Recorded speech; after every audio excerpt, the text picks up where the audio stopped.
Espíritu Santo, manifiéstate en nosotros para que santifiques nuestra vocación matrimonial. Buen día. Muy buenos días. Hermanos, estamos viviendo periodos de división convulsa. En nuestro país estos han sido evidentes en las últimas semanas. Por un lado, el gobierno anuncia una serie de medidas económicas, nuevos impuestos, para poder llevar adelante un acuerdo con el Fondo Monetario Internacional y defiende esto como la única opción para tratar de nivelar un poco la maltrecha economía. Inmediatamente surge oposición de diferentes sectores con opiniones contrarias a esta posición del Estado y cada quien dice tener la razón. Una marcada división con respecto a un mismo tema. Por otro lado, grupos opositores al gobierno realizan bloqueos por varios días, lo que lleva al malestar, la indisposición y hasta el enfrentamiento con todos aquellos que necesitamos el libre tránsito para la realización de las actividades laborales, económicas y personales. Otra división con respecto a una acción que algunos consideran necesaria. Incluso en el mismo grupo de los opositores vemos divisiones y diferencias cuando uno de ellos cambia de posición, dice pedir perdón y pide además el levantamiento de los bloqueos.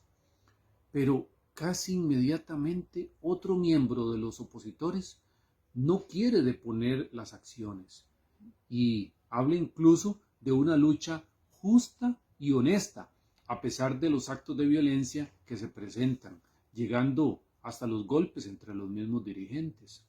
Otra muestra de división de criterios y de posiciones. Todo esto lo comentamos no porque quisiéramos entrar en discusiones políticas o de defensa de alguna de las partes, no, sino más bien para manifestar la preocupación sobre las divisiones de criterios, que no nos lleva a ninguna parte y más bien genera más división y menos concordancias. Ahora, en el ámbito matrimonial y familiar, se están presentando muchas situaciones de división y de enfrentamiento o discusión entre los cónyuges y entre padres e hijos. Tal vez motivadas estas por el confinamiento, las restricciones, los problemas económicos, la falta de empleo, el estrés, etc. Nos comentaba una joven esposa, dice, mi esposo y yo nos hemos llevado bien y hemos tratado de llevar una vida conyugal sana, acorde al sacramento, pero últimamente discutimos por todo, hasta por las cosas más insignificantes. Todo esto nos lleva a meditar el Evangelio de hoy, porque el Señor nos da la respuesta.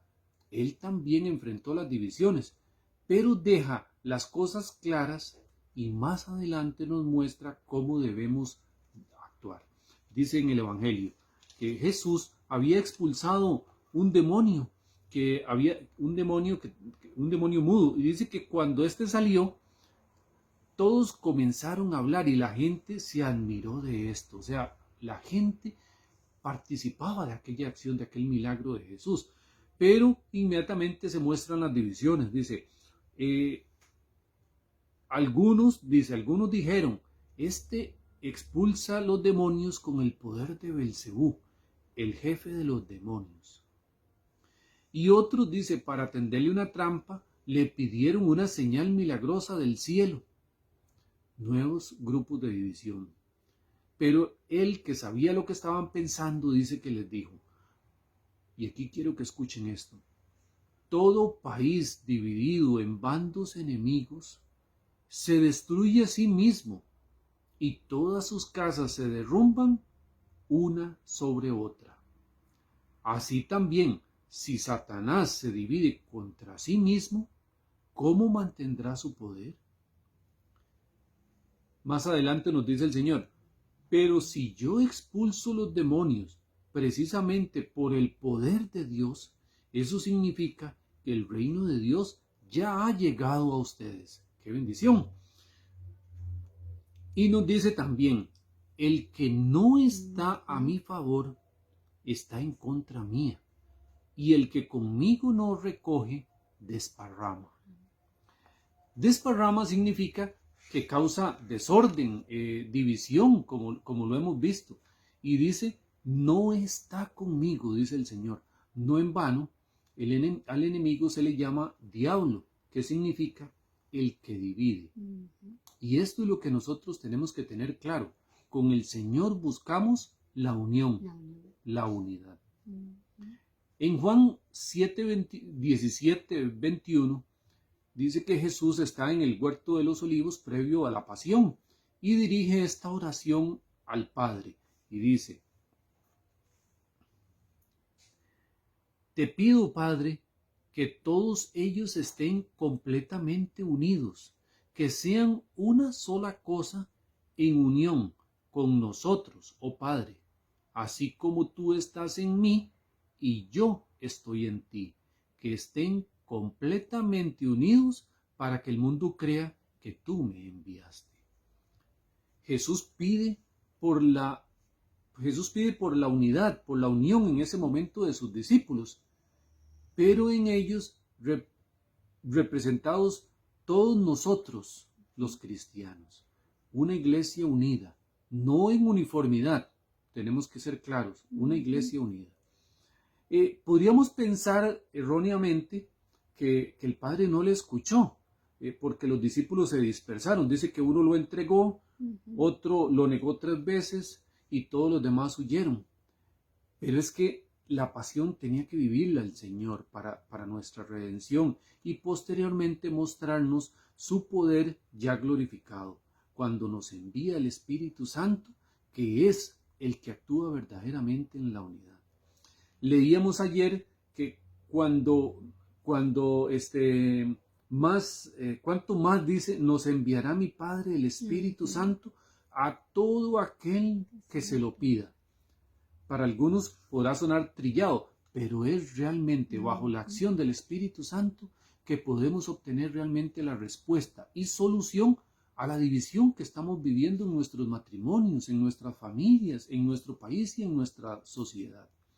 Escuchemos cómo actúa el Espíritu Santo en Hechos capítulo 4. Nos dice que Pedro y Juan habían sido liberados de la prisión y se reunieron con los otros discípulos, y nos dice la palabra que se reunieron, dice